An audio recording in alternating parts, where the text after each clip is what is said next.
It's time for Transport Line, the program that showcases the contributions of all modes of transportation to the socio-economic growth and development of our country, Africa, and the rest of the world. Transport Line is being beamed to you from the Center of Excellence, the state of aquatic splendor, and Africa's second largest economy, Lagos. I am Shina Elegbede.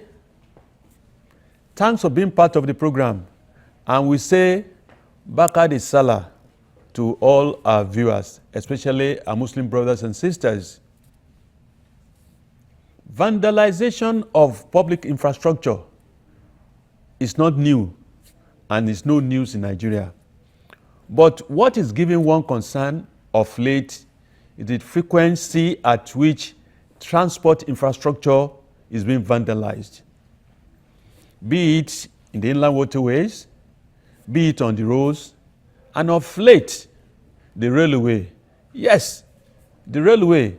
In this season we are today, I know the number of people the Nigerian railways have ferried across the country in order to make sure that we have a meaningful and peaceful Salah celebration. But the issue of vandalization, which is not only giving the managing director of Nigerian Railway Corporation, Comrade Kayode Okpeifa, concern, is giving everybody concern. And that is why today we are going to focus on vandalization of transport infrastructure.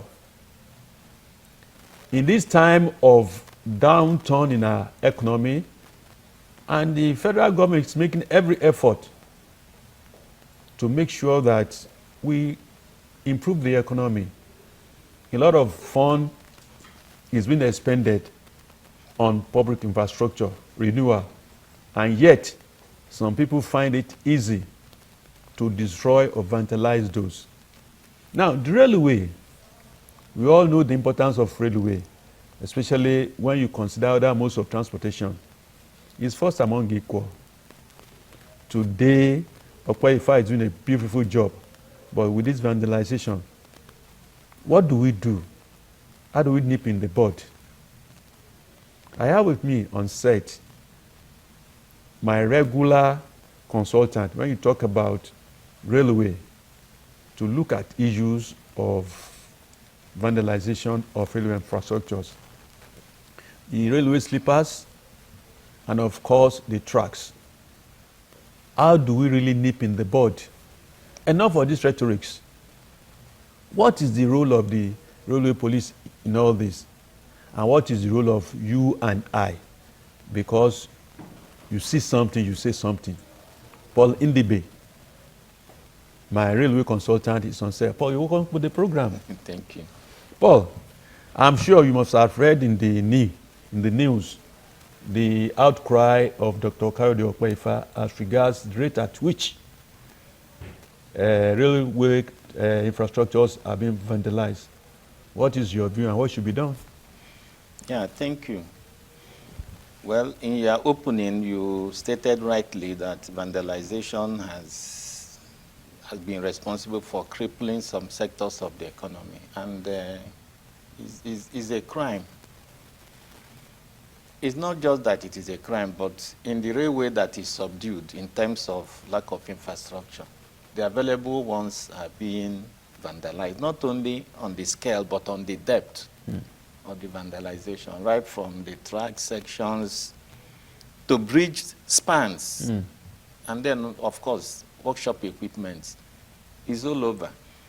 Incidentally, it appeared railway has not been able to put itself together to, define an approach to eradicating this, which is unfortunate.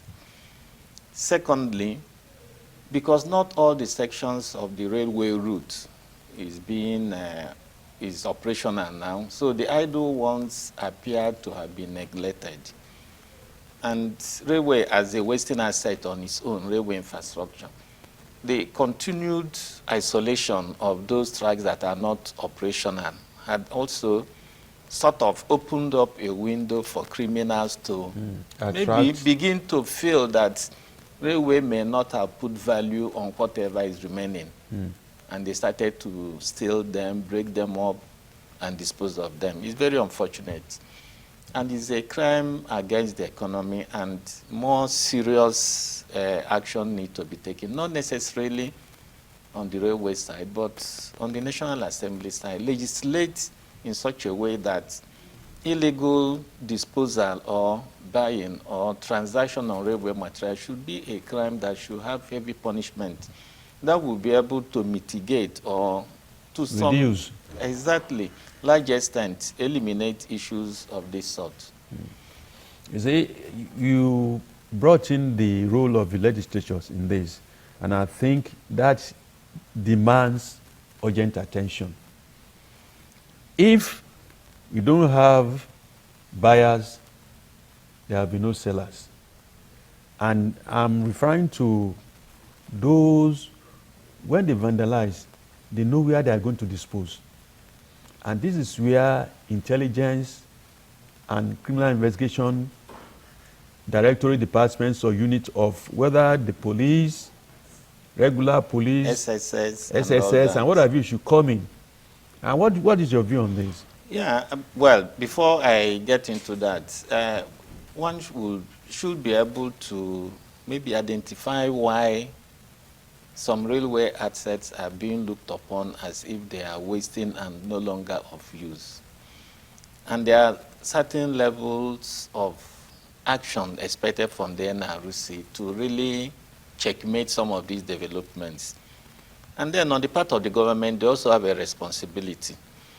If you look at the political will of the government, is also part of the contribution to this. Government's inability, or rather government's apparent, approach. Attitude to it. Yes, policy somersault. And of course, NRC's inability to maybe segregate, if you can maintain or open out the lines, segregate some sections of the line that you can maintain and sustain them, so that it will become very clear and obvious that for these ones you are running, they are not being vandalized. Let us even look at it more clearly. Let us face on the standard gauge, you just have the Warri Tape line. How many kilometers? 230. Look at Lagos Ibadan, 156. Abuja, Kaduna. And that's all. You are now developing Kano, Maradi. Yeah. Look at Lagos Ibadan with the seaport and the heavy demand for physical distribution movement of cargo. If you had extended beyond Ibadan, for example, maybe to Shobo, Ilori, or even Jeba. Oh, that's standard gauge. Standard gauge. You would have been able to extend this facility to that point where it would be more meaningful, even on the side of the railways, to run that route, because they would have recovered their fixed costs or their standard cost on that. But the distance Lagos to Ibadan at 156 kilometers will not offer them that leverage. Looking at the narrow gauge line, where are you operational? Lagos, Abado, Aba, Port Harcourt, and the Jos section. Where else? So my thinking is, railway looking more inward, they would have picked up certain sections, like the one in Jos was being sponsored by the Plateau State government. It is running, it is open. For that part of the section is safe-guided. About the Port Harcourt that is running is also safe-guided. Lagos Abado is safe-guided. So why wouldn't the NRC think of other sections, segregate them, run them? Port of Kano to Zaria, for example. Maintain that route. And if you had maintained that route, there won't be vandalization on that section. So my thinking is that NRC, maybe because of the change in the management, ought to have, I'm not putting the blame on the current management, but NRC as NRC ought to have a blueprint on how to deal with this matter. I think that is still very absent. And then for Nigeria as a whole, is there a blueprint for development of the railways, of its railway network? Because if there is, there wouldn't have been this policy somersault. all of a sudden you break up from what you are doing, you start another one, and this one appears to be neglected. All the infrastructure and developments around that is stalled. That doesn't help, in a meaningful development of a project like railway development. Paul, in all this, what is the role of the local communities in all this? Because to start with, you've given us an insight into the kilometers of standard gauge. Warri Itape, Abuja, Kaduna, Lagos, Ibadan. But they started with standard gauge, but it looks as if they've nipped that in the bud. It looks as if that talking about standard gauge, those three axes I mentioned. But recently it is central, north central, and northeast. Bauchi, Plateau, and what have you. What is the role of the local communities in those areas? Okay. Well, let's start by asking, not necessarily the role, because they don't have any constitutional role in terms of protecting NRC facilities. Yes, good citizens. I agree. But the important thing would be, what level of service are they deriving from the NRC that will spur them into doing all being that? Committed to NRC. The lines that they would have serviced them are no longer there. Are no longer functional. The communities that are building around the railway corridor are fizzling out because the services are no longer being provided. Look at A4, Idogo. Why wouldn't there be something to even relay the track and be able to sustain that because of the economic importance of food coming from Idogo to Lagos? Yes, I recall Idogo, yes. So these are the challenges. And of course, one may highlight the issue of budgetary provisions for all this. But the critical thing is, at the center, when these plans are being designed, do they integrate professionals into that? How are they mapping out, their strategies for implementation? So these are concerns, and it's not just one size fits all. There's government's responsibility to that. There is also the security agency's responsibility to that. There are community responsibility and obviously responsibility. So it's all interconnected, and it's an unfortunate development, and that is what is actually weakening the system. Yes, unfortunately, an unfortunate development, and I think government should act quickly. If not, it will permit other axes where the railway corridors are located. For instance, whenever I pass through Agege, Ikeja axis, I look at the way things are in terms of railway corridors, and I could see that it's too porous. And as long as government is not being proactive in terms of security of this railway infrastructure, then before you know it, it will spread to this part of the country. Lagos is bad on standard gauge, yes. To God be the glory, is still intact. The Kaduna Abuja, that one has been nipped in the bud, ditto the Warri Itape.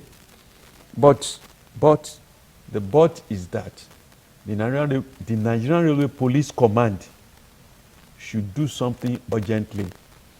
Like you said, SSS should be co-opted so that we have people who are really committed to make sure that these products, especially those companies that are smelting and what have you, they should be brought to book if they found out that they are involved, and it should be publicized so that this will serve as a deterrent to others who are thinking of vandalizing not only railway infrastructure but transport infrastructure.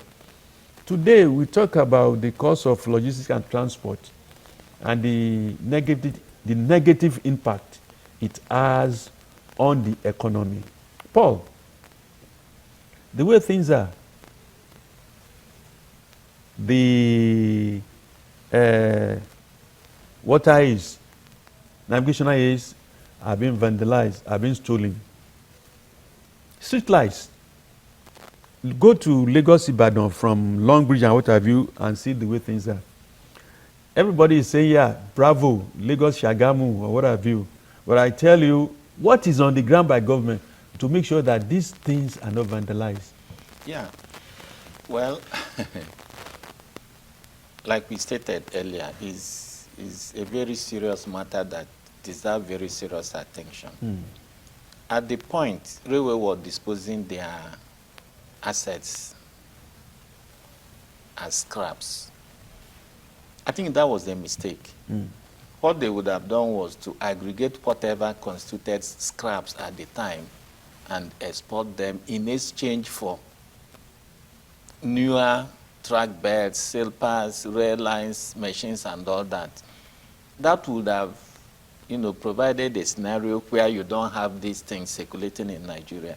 If they have legitimately scrapped their metal track sail paths and all that to some companies and they are stocking them, how will you differentiate the ones that were legitimately sold and the ones stolen and those being stolen or vandalized? Exactly. So that was a serious, because they are probably in the marketplace. So it's difficult to trace, except those you find on the road by security agencies, like recently publicized. That's on the one side. But even at that, why wouldn't even NRC visit some of these iron smelting companies and have a meeting with them that they should not, for any reason, buy from individuals, except directly from the licensed auctioneers and contractors that were licensed. And these contractors, because they know them, they should be prohibited by a certain degree of understanding with them that they should not take outside of what was legitimately contracted to them. This might be steps they would have taken or they should take to reduce the incidence of this. Otherwise, it will continue. Now, if you stretch this matter to other areas, currently, NRC, because the lines are not open, they appear to have abandoned them. You will see trees falling across the track without anybody removing or cutting them. You see erosions on the track and all that. I mean, for closed sections of the track. What would the community see and feel about incidents like this? Like railway has abandoned everything. So if they need timber, they will go and look for rotten timber on the track and take as firewood. And similarly, others will begin to pilfer until they now destroy the entire thing. So the expectation is that even if you cannot cover all the lines, you can segregate and see what you can do in the small sections that you're operating and be able to maintain that. And then find a way to even clear the track in such a way that people will not begin to feel that you have abandoned everything. If you have abandoned it, then it means you have thrown them to the winds. So that is not being encouraged on the part of the criminals doing that. But one expects that the NRC should think in that direction and create an avenue for, letting people know that they are still interested in their assets. Yes, and I think railways should urgently do an inventory as regards their tracks and the state of the tracks, so that they will know what should be done. Because like you've just pointed out now, if actions are not taken, the impression is that it has been abandoned. Exactly. And people can come in and pilfer and do whatever they want to do. Well, it's not limited to the railway infrastructure. Like we said, Lagos, Ibadan, the waterways and what have you. It brings to mind the issue of how committed we are as average Nigerians to the Nigerian state. It is your tax, it is my tax that are being used to buy new infrastructure for all these modes of transportation. So we believe that sooner than later, concise and concerted efforts will be made by the NRC and other agencies to assist in making sure that our commonwealth is not wasted. Pauline Debe, I want to thank you for finding time in the midst of the celebration to come and sit down with us and discuss the issue of vandalization of transport infrastructure. Thank you very much, Paul. It's a pleasure. And our viewers, before we close the program, I want to let you know that safety starts with you, from you and I. So you see something, say something. But before we draw the curtain, let's go and see what the news tidbit Transport Line Lens has for us. We'll be right back. The state of aquatic splendor, Lagos, has strengthened its position as a pace-setter in maritime development by setting a new benchmark for African cities questing to modernize and secure their interland waterways mode of transportation. The accolade has been achieved through the pioneering of ferry safety development and mentoring program for ferry operators. The program is aimed at positioning Lagos as a leader in maritime innovation across Africa. Mr. Governor of Lagos State, Babajide Olushola Sanwo-Olu, speaking through his special advisor on blue economy, Emmanuel Oluwadamilola, stated that the ferry safety development mentoring is one of the major milestones of the state's drive to build a safer, more efficient, and globally competitive water transport system. One of the first things we did was to do a lot of research to what were the major causes of incidents on our waterways and what was making the waterways not safe. And from all our research, we found out that a lot of the issues bordered around awareness, bordered around enlightenment, bordered around necessary infrastructure. So one of the things we did was to bring in technology. So we have the very first of its kind, the Waterways Monitoring and Data Management Center, where we monitor the waterways actively. We also started to do biannual inspection of all the boat operators. And we did a lot of life jacket awareness and a lot of to ensure that people are aware that, look, in case of any emergency, which can happen at any point in time, anywhere you are, you must make sure that you're wearing your life jacket properly.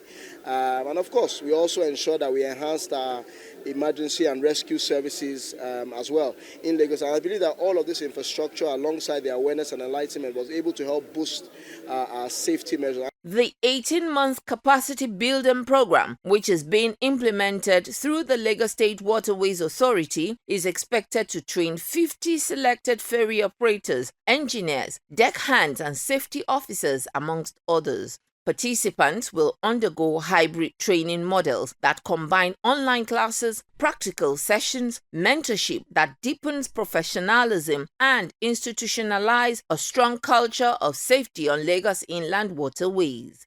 The Chief Executive Officer of Interferry, Mike Corrigan, assured of every assistance that would expose the trainees to international best practices and modern operational standards.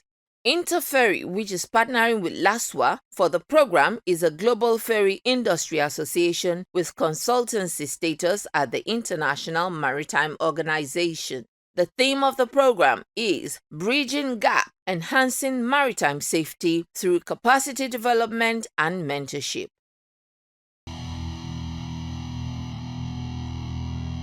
Maritime Watch at 25. The Nigerian Shippers Council has stated its commitment as ports economic regulator to deliver on its statutory obligations by ensuring checks on charges and efficiency in ports operations. Dr. Pius Akuta, Chief Executive Officer of the Shippers Council, reassured while speaking at the 25th anniversary of Maritime Watch newspaper. The theme of the lecture is enhancing efficiency and reducing costs in Nigerian ports through Shippers Council regulatory framework. Akuta, who was represented by Adaora Nwonu, Deputy Director Standard Services Division, disclosed that the Shippers Council in the first quarter of 2026 handled 32 complaints. 19 were resolved, 12 retained for investigation, while one case was closed. She said the Shippers Council saved 384 million naira for shipping industry stakeholders through dispute intervention between January and April this year. Of course, this is still part of the money we recover through our dispute resolution mechanism This is something we're very proud of as well, because we have saved the country a lot of money. You can see here is even 197 billion on behalf of shippers and port users. Some of this result from excessive charges, unjustified billings, wrongful detention fees, and other commercial disputes. So we have a dedicated complaints unit as well. That's for you to know how seriously we take this. We have a dedicated complaints unit that addresses complaints and reports directly to the chief executive. And you understand why a unit will report to the chief executive is because we need that rapidity, speed in addressing complaints. We didn't want the process to be blocked by bureaucratic structures within the system. High point of the event was presentation of awards to corporate bodies and individuals. Well, once again, I say Bakari Salah to all our viewers. Remember, times are still hard. Yes, rams are expensive, but that does not mean that you should not, share with your fellow human being. The little you have is not meant for your family alone. And those of you that will partake, even just one piece of meat, goes a long way to show that I care, I feel that you should feel me, that yes, this is my own salah meat. Be compassionate. Be your brother's keeper in words and action. Till next time, bye-bye for now.